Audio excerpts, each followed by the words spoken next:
Welcome back to the Hardworking Man Podcast. I'm Rachel. And I'm Heath. This is now going to be our last podcast that we air on the Hardworking Man channel. But they're still going to be all on YouTube as well as the other platforms.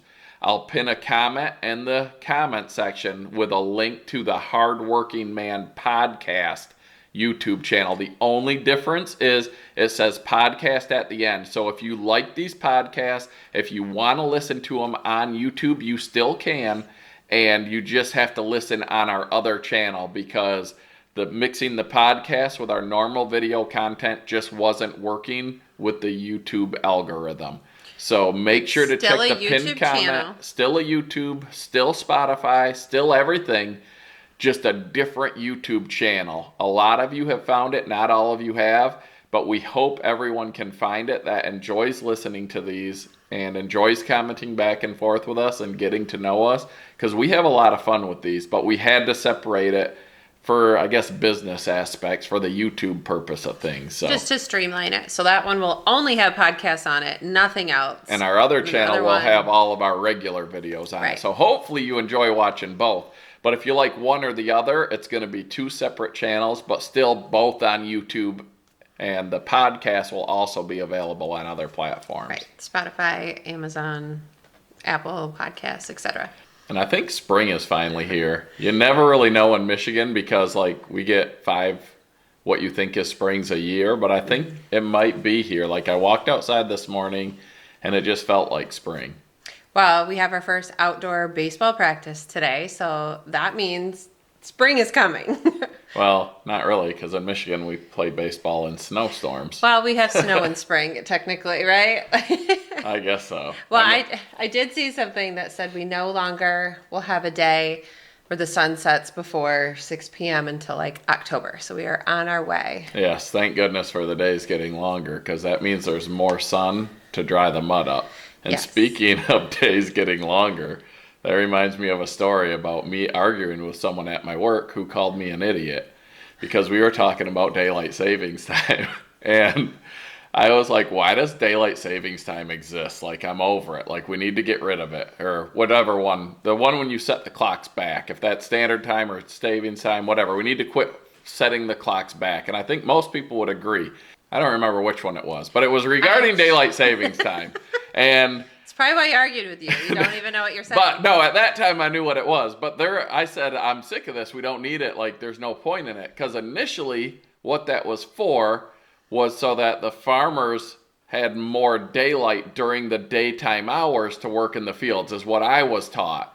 And they told me that the reason we do daylight savings time was so that the sun is in the sky for 1 hour longer each day, so the crops get more sun and can grow better.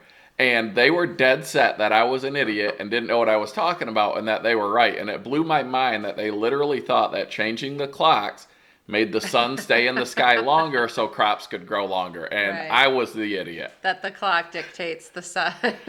The crops do grow better when you change the clock because they get an hour more of sun every day, was their argument. And I mean, I'm supposed to work with some pretty smart people. Like, we shouldn't have not smart people doing my job. There's not smart people everywhere. So if you're one who thinks that the sun is out there longer, sorry. Anyone who thinks that we get an hour more of sun time when daylight savings time hits, you're wrong. And you can put in the comments that you're going to unsubscribe to Hardworking Man, and we don't need you. Right. The sun is out the same amount of hours, regardless of what time it says on the clock. Because in the winter, the days are shorter and the nights are longer. It's just really, really nice to not have it be dark at 5 o'clock anymore, that. It is, because if I get out of work, if I work till noon and I go to sleep at 1, when I wake up it's dark. But soon in the summer it's light, I feel like, till like 9:30. So I'll maybe wake up when there's still some daylight, which is cool. You only sleep like 4 hours anyways. I don't know who you're fooling. I try to sleep more. You can't sleep during the day. That's why people that work midnights die sooner. Yes, that's proven. It's not fun. I don't like it, but sometimes I get my sleep. I get more sleep now than I used to working midnights. And part of that is because 2 of our 4 kids are in college. Because I don't like missing my kids' stuff. So if I work midnights and then the kids have something going on, I try not to miss it. So I would give up my sleep to be there to, whether it be coach or watch or bring somebody somewhere or do anything. But now with 2 of the kids gone, our schedule's not much lighter, but there's less I'm required to do, I guess. Right. There's still activities going on every weekend and most days of the week, but it's only 2 kids instead of 4 kids worth of scheduling. Right, So, and only 1 kid who can't drive. right. So They in would the all past- overlap in the past, and we'd have to divide and be like, you go here, you go here. Where now we can go to stuff together, but we're, still as busy. Yeah, so if there were 2 practices with 2 kids who can't drive, I don't get to sleep because I'm driving a kid to practice and she's taking another kid. Where now there's only 1 kid who can't drive. So only one of us has to be there to take kids to practice. And we don't go watch their practices. Some parents go to all the practices. We're not those people. Like, drop them off, we'll pick them up. I We're just sit in the usually parking there when lot they're usually, done. though. We usually don't leave because they're playing further away now. But You're right. It takes me half an hour to get Zachary to practice, and I just sit in the parking lot. He practices, there's like an industrial complex, and they have a building that they rent out for indoor baseball practice because we live in Michigan. We live in Michigan, so I just sit in the parking lot for the hour and a half of practice or go shopping. But Southern states, they can play baseball and outdoor sports all year long and practice them, where here Yeah. in Michigan in the Midwest, you either don't get to do it for a long time or you have to go to indoor facilities, which are becoming more prevalent. But to use the indoor facilities, it you costs have to money. be on a team, and then the team, you have to pay a lot of money to be part of the team. So, yeah, it's... But you only get kids for a short amount of time. So yeah, I don't think we'll regret doing this, I spending our don't. time doing this. And not because we think they're going to become professional athletes. But what I love is what they learn from sports, like what they learn. They learn to work. They learn to be part of a team. They learn how to deal with failures. They learn all of this stuff. Well, they learn they have to go to practice when they don't want to. You got to work for stuff you don't want. Doing stuff that's uncomfortable is how you get better. It's how you get stronger. It's how you grow as a person. And our youngest, he always wants to play every sport, but he really doesn't love practice. I mean, nobody likes practice, but he really... less than likes practice. He's never excited to go to practice, no matter what the sport. But we've always told our kids, like, as much effort as you put in, that's how much we'll put behind you. If you want to just go play, have fun, then by all means go play and have fun with your friends. But I'm not going to spend all this money for that. If you're going to work hard, if you're going to, like my Nate, he's getting up at 5 a.m, going to the gym. He's doing all this stuff, going and running. Zach is doing the same. Like, these kids put in effort, and we don't make them, because if they don't want it, us wanting it for them isn't going to get them good enough to maybe play at the next level. So yeah, Heath is not up at 5 a.m. doing a workout and having no, his this kids is join natural. him. This is all natural. Like, my physique, I was just blessed with it. The whole model, what you want them, Heath's not modeling. I'm teaching them. I'm teaching them from what I didn't do as a kid. I actually did. I did grind as a kid. Like, when I was in high school, I worked out all the time, and it just didn't matter because genetics do play a role in it. I graduated high school at 112 pounds. I was 5'0". I worked out every day, and I never got bigger. Like, I don't know what it was. I got bigger later. I'm continually getting bigger now. But, like, you got to put the work in. And I put the work in, but it's more than just the work in most sports. You got to have some ability. You got to have the heart. You got to have the drive. But you also got to have the work. Like, I always say, hard work beats talent when talent doesn't work hard. So you got to have both. That's right. Thankfully now, though, we have outdoor practice. Well, just one. It's probably going to snow It again. will probably snow. And who knows what shape the fields are in, because if they're not turf, they're probably They're mud. dirt. It's going to be a little muddy. They're probably long grass because you're not getting mowers on them yet. No, and we don't have cleats yet for this season because kids' feet just keep growing. So I'm not going to buy anything until I know we're in the season. This is the size. Put them on. And they'll probably be small by the end of the season, like in August, end of July. So I get to go buy cleats on the way to practice today. Yeah, our youngest boy is about to be the tallest of our children, I believe. And like last year, he got his baseball pants at the beginning of the season. And by the end of the season, they were capris, and they were fairly tight. Fairly tight. There's a little bit of bootyliciousness that is genetics for our children. None of them are lacking in that department. No, so hopefully they still fit by the end of the year, because you buy uniforms at the beginning of the year and they're team uniforms. So you got to pick a size and hope they still work. Not necessarily just a white baseball pant that no, you can go to the store buy and them on buy. your own. Like they'll have custom colors or whatever. They're all ordered at the same time, and you just hope that it works. One year we had for him, they did not get his last name right on his jersey at all. Well, no, I think they had his last name right. But they the had the number number was wrong. And then they got his number. So there were 2 kids on our team with the same number. And then they reordered his jersey because he was the one with the wrong number. And then he got the correct number, and they spelled his last name with an extra letter. And then they reordered it, but I don't think we got it before the season was over. So I thought he had 3 jerseys, and they were all wrong. He may have got it right at the end. No, well, maybe at the very, the last game it showed up right. Okay, but that was the problem. See, I think these teams should order from local print shops. Don't order from a company that's in China where you have this issue.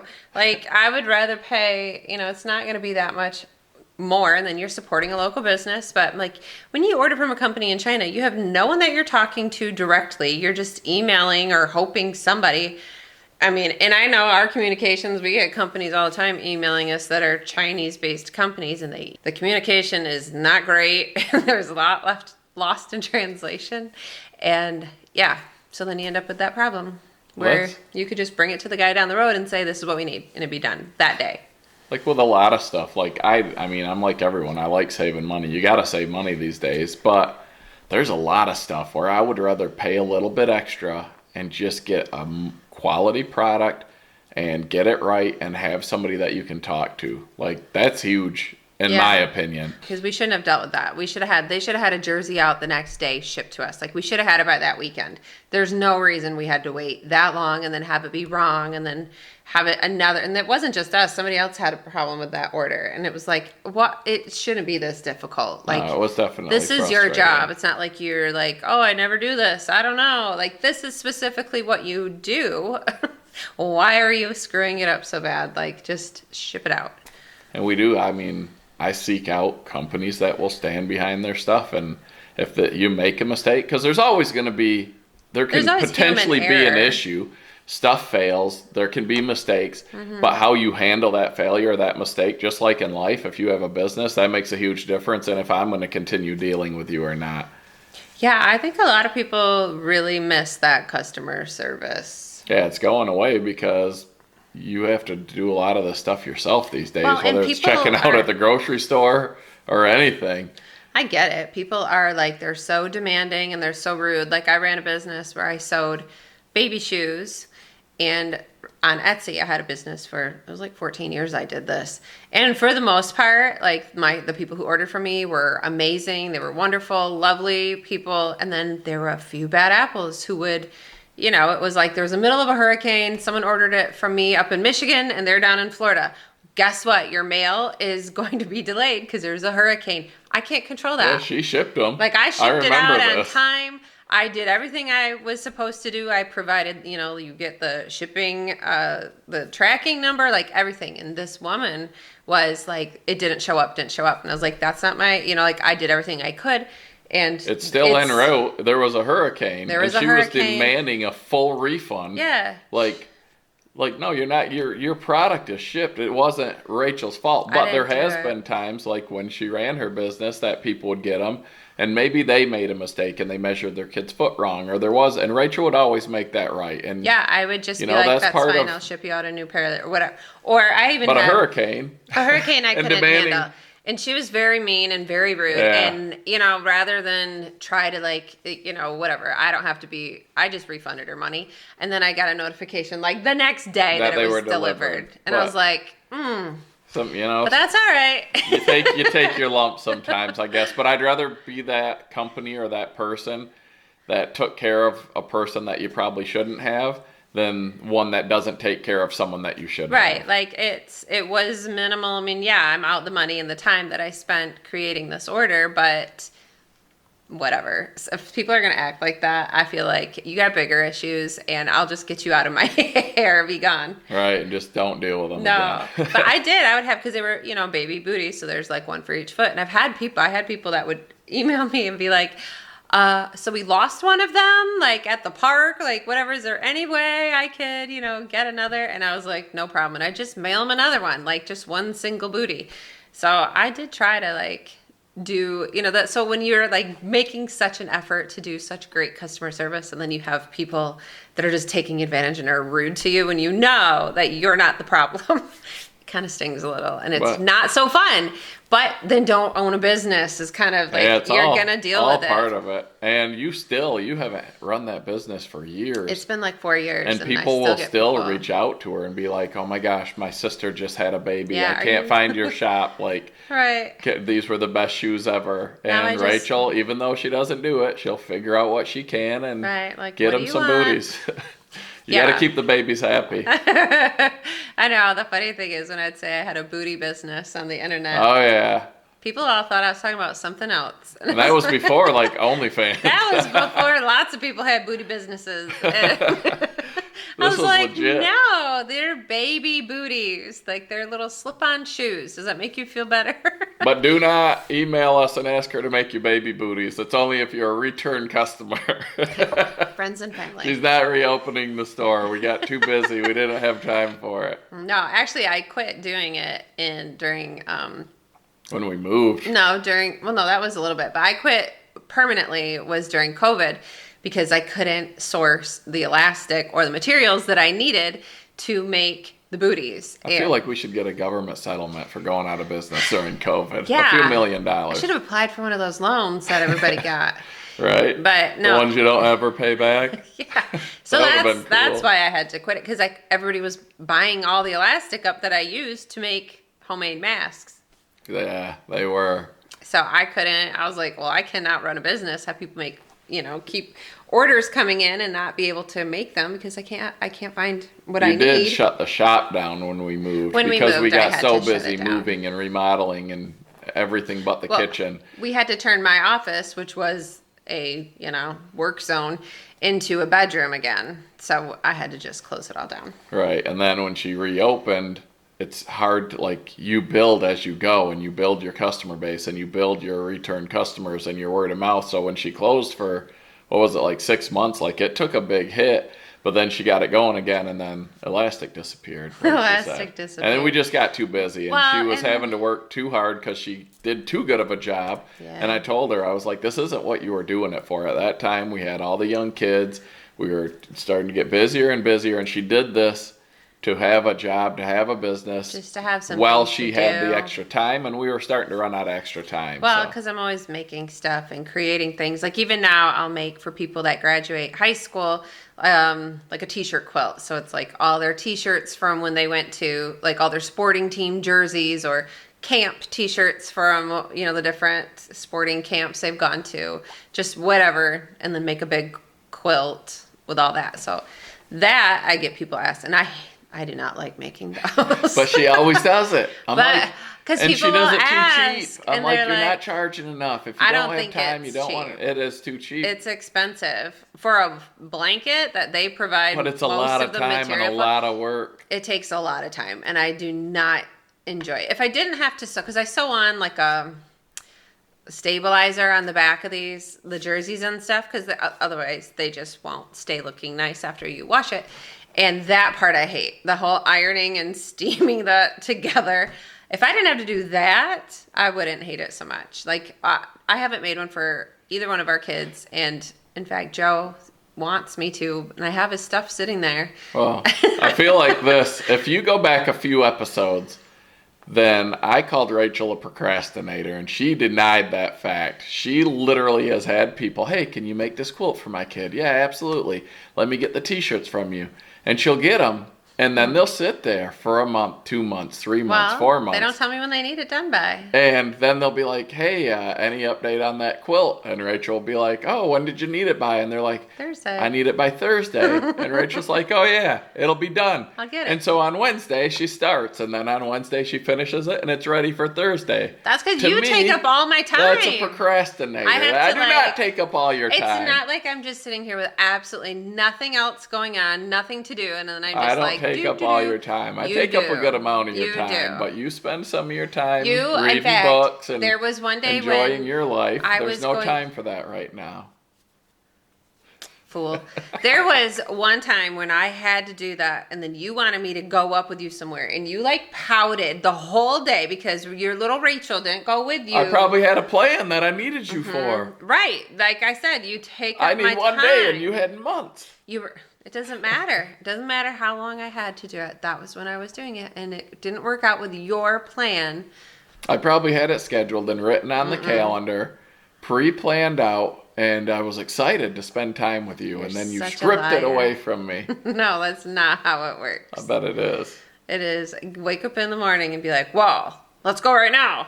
And then you're mad if I like, well, hold on, I've got things I got to do. I think I usually tell you. So this is what happened in our life. Like, Rachel has this calendar. She writes everything on there. And then I ask her, hey, when is this? And she's like, look on the calendar. Because I used to have access to my Wife Cloud, but I didn't pay my monthly subscription, and now my access is limited. Rachel's like, I don't want to tell you it if you can figure it out yourself. So I go look on the calendar. I try to figure this stuff out on my own, but it's easier just to ask her. But so a few years ago, and I would tell her, like, hey, I want to do this. And I don't plan ahead a lot. Like, I'll wake up in the morning and I never know what I'm going to do. But when I wake up in the morning, I feel like if I have a plan, Rachel should already know my plan because we've been together for so long. She should be in tune with me. So if I'm like, we're going to go up and we're going to do firewood up at the property, and I don't know that until the morning when I wake up, and then I'm like, hey, what are you doing? And she's like, oh, I don't know. I'm like, okay, let's go do firewood. And she's like, oh, well, I got this to do and this to do and this to do. Then I'm like, what the heck? Like, I had an idea to go do this, and she wasn't ready. But there are times when I tell her, hey, like, next Wednesday, we're going to go do this. And she's like, okay. And then Wednesday comes, and I'm like, hey, are you ready? And she's like, no. What are you talking about? You never told me. And the kids have done this. I've done it. We 100% tell her, well, was it the 4th of July or Labor Day? She was at my brother's at their cottage. Oh, you're going to blame the concussion for She this? was on a tube, and they couldn't throw her off. And all of a sudden, my brother, we're competitive, so he's like, oh, you're going to hold on? I'm going to whip you off. And goes and goes and goes, and finally she gets whipped off so bad she gets concussed. And ever since then, she doesn't remember what I tell her. It's been years, and she still blames the concussion. I don't blame the concussion. You just blame the concussion. I think you tell me in your head. No, I tell you. I think you have conversations. The kids have the same thing. They tell you stuff. But what am I doing? Like, literally, you're sitting in the same room with me, and I can't even talk to you unless I go, hey, are you listening to me? Are you paying attention? Can I speak to you now? And you're like, I'm reading. I'm a hearing disabled veteran with auditory processing disorder. So you think that if you talk to me and I'm reading a book, like you just pointed out that I read books, that I know what you said. So because you're good at multitasking, didn't tell I'm me. not. You probably told me when I was reading. No, I tell you. Sometimes I get your attention and I tell you, and the kids, they can be my witness. They usually don't witness on my side. It's usually Rachel and the kids versus me. But in this case, the kids are like, Mom, we told you we were going to do this. No, I never heard of it. I've never heard a thing about it. And I'm like looking at the kids, and they're like, Dad, we told her. I'm like, I know we did. Oh, please. I feel like that's just a made-up story. I feel like the corner's turning where the kids are going to be on my side more. I think it is. Because your bribes are running out. I haven't bribed anybody. That doesn't bribe them, but they know who to go to the store with. It's not Dad. Especially our daughter. She's coming home for spring break, and I'm worried about what she's going to sucker you into. She'll be like, hey, Mom, do you want to go for a ride with me in the car? And the next thing you know, they're at the store, and she's got a shopping cart full of stuff thinking Ma's going to buy it. And then I think she's got a plan. She puts in twice as much as she wants, and Mom's like, no way I'm getting you all that. I'll get you half. And that's all she really wanted was half because our kids are smart. That's all right. Where with Dad, they don't even put stuff in the cart because they know it's probably not going to happen. Yeah, because Dad only likes to buy things for himself. No, I buy stuff in support of the family. The kids are like, why did Dad tell us we don't have any money? And then he comes home with a 4-wheeler. That's an investment. You can't pass that up. Investments are different than expenditures. And our kids, you know what? When they grow up, they're going to look back and be like, wow, our dad was a genius. He was so brilliant. I don't think they're going to say that. He always said that investments were different than expenses. And he was so right. I mean, it's going to hit them one day. And they're going to realize, like, we grew up with a genius as a father. You know, that voice you're talking in, that's your lying voice. No, that's when he's telling a tall tale. He's, it could really happen. It's like he's creating this new reality that's not there. So you're telling me that you don't look back on anything that your parents did when you were a kid and be like, you know what, they were right. My parents? Yeah. Like what? I don't know. Like you look back I would have and to you're think like, long and hard. Your parents weren't that bad. I'd have to say. Well, I look back on my parents and stuff that I didn't agree with when they were kids. I'm like, you know what? That makes sense. Like, I get it. They had to punish me so I would learn. They had to do this, even though they didn't want to. Like, they had to make these decisions. And so a lot of us look back as we get older and we realize our parents were right and were really smart and good looking. And I think our kids will do that one day. You're so stupid.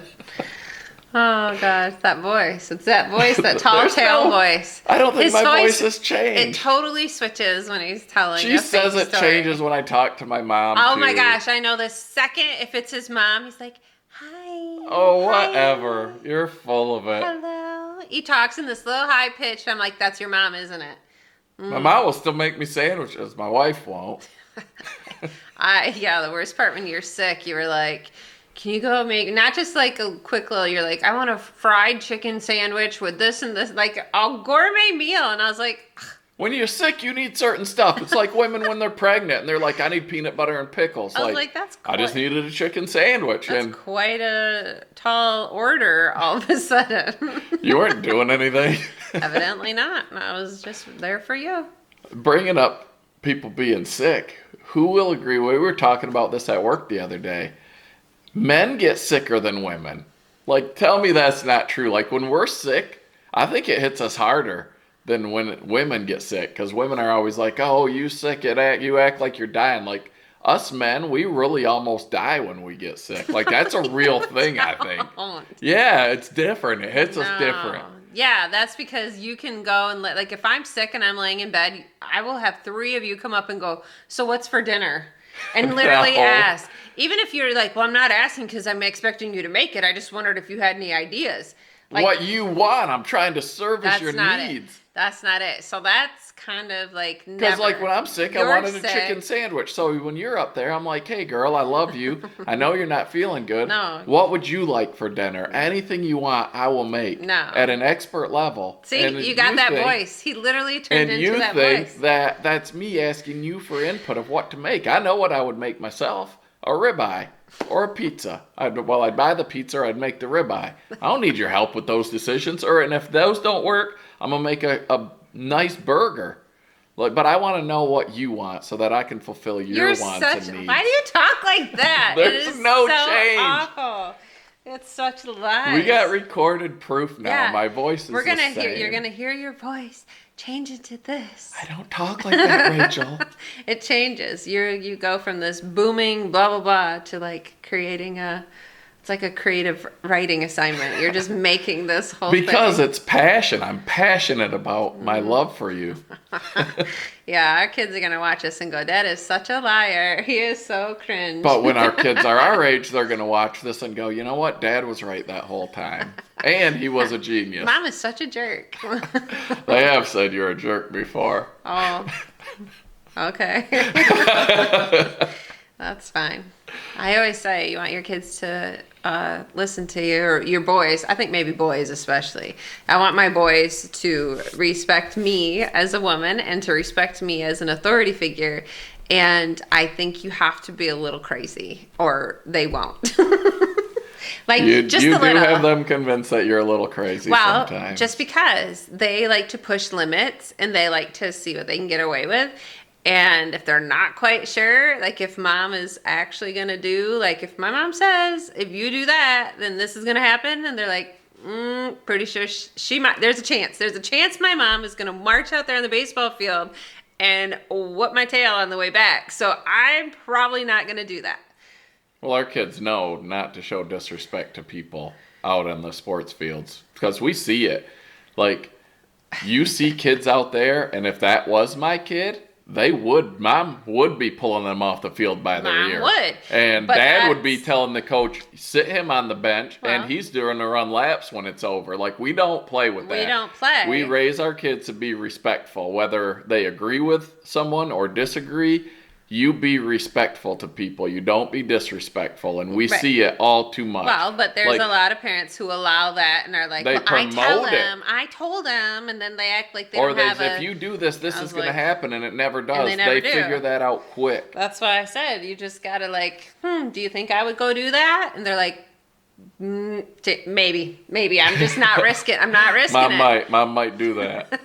Like, there are times, like, when you're dealing with kids and you get heated, and I'll say, like, if you do that, you're grounded for 7 years. Like, they know that one isn't real. But when I tell them, when we're talking, because every time that we have to discipline our kids or talk to our kids about a potential issue or whatever, if things get heated, because they do, you go back and we explain, listen, this is why we say this. This is why we would have to punish you. This is why you're receiving this punishment, because it translates into life so that they understand. We've done this since they were young. Like, this is why we have to do this. And yes, you're not grounded for 7 years, but you are going to be grounded for 3 days. And that really does happen. So like the heated ones, they know probably aren't real. But they know when we say, if this doesn't happen, this is going to happen, it does. And all too often, whether it be coaches, parents, whatever it is, bosses, if you see it with the people and they're like, hey, if you do that again, this is going to happen. And they do it again and it doesn't happen. Yeah. And then they do it again. And this is your last chance. And it's never a last chance. Our kids know you don't get that this is your last chance. Like, if we say this is going to happen when we're not maybe a little overheated. When we say this, that's what's going to happen. Well, you just... And mom has that little bit of crazy that they don't know what's going to happen. If that makes sense. You're the one who brought that up. Don't look at me like I called you crazy. Well, I think you do. You have to be a little crazy. You're Just going to be a like, little. oh, he said I was crazy mom. No. You said you were a crazy mom. I just looking at you because you just like to go a little further than I'd like sometimes. Hey, I'm going to That's say it all. like I see it, so. Right. Well, yeah, this crazy mom will defend you and I will not only threaten other people and follow through too. So you bet I got everybody's back. And we were talking about this the other day, and I know we talk a lot about sports, but that's been a lot of our That's our life life. lately. So, like, you grow as a sports parent when your first kid's in and you're this and that, and as you get more kids and as a parent, as a sports parent, as anything, you change and you adapt and you learn over time. And we were talking, like, I legitimately get hangry. Oh. And if you take me on a sleep deprivation and hangry, No. like, it can be bad. Like, most of the time when we go to our kids' sports, like, I understand the officials are there doing their best job. Most of the time they're not biased. There are some times when they are. Like, I don't yell at the kids. I don't yell at the officials. I don't yell at the coaches. Like, I mostly sit there in silence. But there was a time when I was tired and I was hangry, and my daughter hit her first ever home run in high school softball. She hit an absolute laser beam over the fence. It was a no-doubter. There was a runner on base, and it gave us a 1-run lead with 1 inning to go. Like, it was awesome. An awesome experience. And the umpire from behind home plate said that the ball went under the fence because it left as a laser beam. And the fence, mind you, was buried into the ground and tied into the ground. It was impossible for a ball to go underneath the fence. In fact, Heath demonstrated. He called how it a ground rule impossible. double.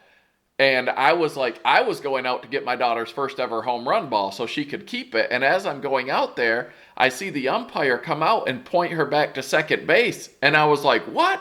And he goes, it went under the fence. And I said, no, it didn't. Like, so I'm yelling in exchange back and forth with the umpire. And I'm now out in the woods and I have the ball. Well, and another And he's parent was out saying, there with you. and egging another you parent on. from behind the dugout was saying, like, it's impossible. The fence is buried in the ground. And so I just asked the umpire. At this point, I was still somewhat calm. I was like, come out here. I said, this fence is buried in the ground. It cannot go under the fence. And he walked out to shortstop and he said, it went under the fence. It's a ground rule double. And I started whipping the ball at the bottom fence. of the fence, proving that it couldn't go under. Can't I go was under. like, it can't, it's impossible. Because I'm heated, I'm hangry, I'm sleep deprived. And you're stealing my daughter's first ever high school home run. And her only ever high school home run. Because then she was done after that. And COVID and like it just whatever. So I did get heated and I got back to my seat and I said something like, that was a terrible call. He's a little loud He too. said something back and I was like, I said one or two more things and he said, one more word and I'm throwing you out of here. And I said, you can't throw me out of here, I'm leaving. And he said, that's it, you're gone. I said, you can't kick me out, I'm already leaving, I can't watch this anymore. So I was hot. And I got back to the car and I didn't get to watch the rest of the game. And I realized, you know what? Even though I was right and he was wrong and he robbed my daughter, and I normally don't get like that, but sleep deprived and hangry, I went there. And I waited and to apologize because I try to teach my kids the right thing to do. So I'm waiting for this umpire after Probably the thought game. you were waiting for him. Well, parents did. They're like, you got to leave. You can't. I was like, no. Like they thought I was going to fight this guy. Like that's not. No matter how hangry I get, that's not going to happen. But so I waited and I went and I apologized and I didn't even tell him he was wrong again. I just apologized for how I acted. But I could get hangry, but I tried. And it gets loud. I admitted my mistake, even though he was wrong. We were right. Everyone knew it. Even the girls on the other team. This is what started this conversation. This is what started me talking about this. Is the girls on the other team, some of them played with my daughter on her travel team. And my daughter was embarrassed. And her friends were like, one, that was a no doubt home run. That was a terrible call. And two, I wish my dad cared about me that much that he would do what your dad did. And so even though I was in the wrong a little bit, it made me feel good that those girls were like, your dad is awesome. Like my dad wouldn't have done that. So being hangry and sleep deprived actually got me like a dad Even point. years later, girls are like, remember your dad? Yeah, but they liked it because I was fighting for my girl. And the next day at school, like the coach would put in like accomplishments, and he put she got they a home said run. Megan hit her first home run. Because they were like, because it was a no doubter, we're not man. taking this away from They her. took it away from her in the game, which we ended up winning, but it still got in the announcements. And like I said, girls on her team and girls from the other team were like, your dad's awesome. Like, I love your dad. So what it was not necessarily how I should have handled myself. Still, it was for the right reasons. And so I came out ahead, I think. I say that when people have crazy parents, too. I'm like, your dad's awesome. Yeah, He's no, so entertaining. They thought I was really awesome. Not awesome because I was there causing a spectacle. I'm like, wow, he's a lot of fun. I love when that guy's here. Yeah, so don't get hangry. That's words of wisdom. Yeah, hangry and sleep deprived is just a bad combo. So, all right, y'all, we got to wrap this up because I got to get out of here and take kid to practice. So, and they got to go buy baseball shoes first. We got to go get cleats even though first. Rachel's known about this for weeks, she's waited until now. Oh my gosh! Like I'm the sole person Procrastinator. responsible for this. You're just dead set, and I'm just gonna get a shirt that says "procrastinator" to make him happy. I mean, when you argue with me, I try to prove It's the my side of things. hyper-fixation. Enough. All right, you know I love you, and you're a great mom, and you don't always procrastinate. On that note, this is now going to be our last podcast that we air on the Hardworking Man channel. But they're still going to be all on YouTube as well as the other platforms. I'll pin a comment in the comment section with a link to the Hardworking Man podcast YouTube channel. The only difference is it says podcast at the end. So if you like these podcasts, if you want to listen to them on YouTube, you still can. And you just have to listen on our other channel because mixing the podcast with our normal video content just wasn't working with the YouTube algorithm. So make sure to check the pinned comment. Still a YouTube, still Spotify, still everything. just a different YouTube channel. A lot of you have found it, not all of you have, but we hope everyone can find it that enjoys listening to these and enjoys commenting back and forth with us and getting to know us, because we have a lot of fun with these, but we had to separate it for, I guess, business aspects, for the YouTube purpose of things. So just to streamline it. So that one will only have podcasts on it, nothing else. and our other channel other will one- have all of our regular videos on it. Right. So hopefully you enjoy watching both. But if you like one or the other, it's going to be two separate channels, but still both on YouTube. And the podcast will also be available on other platforms. Right. Spotify, Amazon, Apple Podcasts, etc. So thanks for listening. Thanks for watching. If this is YouTube, make sure to check out the new YouTube channel for all of our future podcasts and share them with your friends if you think they'd have fun with this. If you can relate to the stories, we love the comments. Tell your hangry dad stories or your crazy mom stories, whether it's you or your parents or whoever. But just, engage with us. We love it. We learn about you. You learn about us. And we appreciate everybody. Yep. All right, guys. Have a good week. Bye.